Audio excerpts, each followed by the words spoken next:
everyone, I'm Sophia with Awaken Catholic, and this is Awaken the Saint. Today we honor a recently beatified man of the 20th century. Blessed Olinto Giuseppe Marella was born on June 14th of 1882 in Palestrina, Italy. One of 3 children, Olinto came to know loss early in life when his father died and he was only 10 years old. Thankfully, his uncle was the archbishop, and he took charge of Olinto's education, and the boy was sent to study in Rome, where he became the classmate of the future Pope John XXIII. In 1904, he was ordained a priest and was placed in charge of teaching philosophy, humanities, and theology at the seminaries in Chioggia. Soon after, he made a fatal mistake, allowing the old friend to enter his home, the excommunicated priest himself, Father Romolo Mori.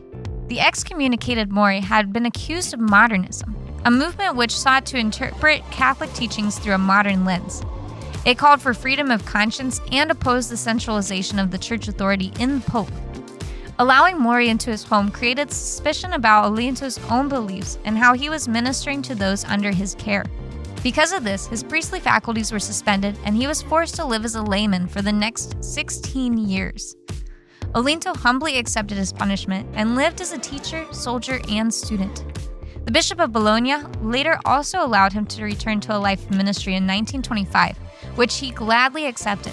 He threw himself completely back into his pastoral work. He spent the rest of his years serving the poor and homeless of Bologna, setting up shelters and chapels through his various fundraising efforts. His efforts were not always applauded, however, and many other priests criticized him for being too evangelical. Olinto wasn't disheartened. He had the blessing and support of his former classmate, Pope John XXIII. Dedicated to improving the rights and dignity of the working class, he incorporated the principles of Pope Leo II's Rerum Novarum into his ministry.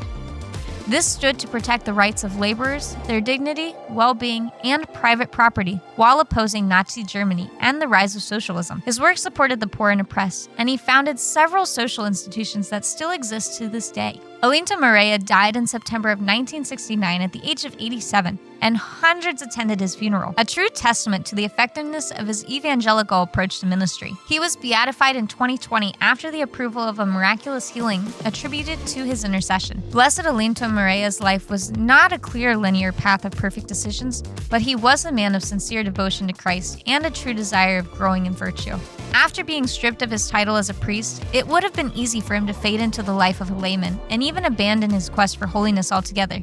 But he knew that holiness required humility and that evangelizing meant stepping outside the doors of the church to reach those who might never have heard the gospel. Through his example, may we also recognize our own call to humility and evangelization. Blessed Olinto Giuseppe Marella, pray for us.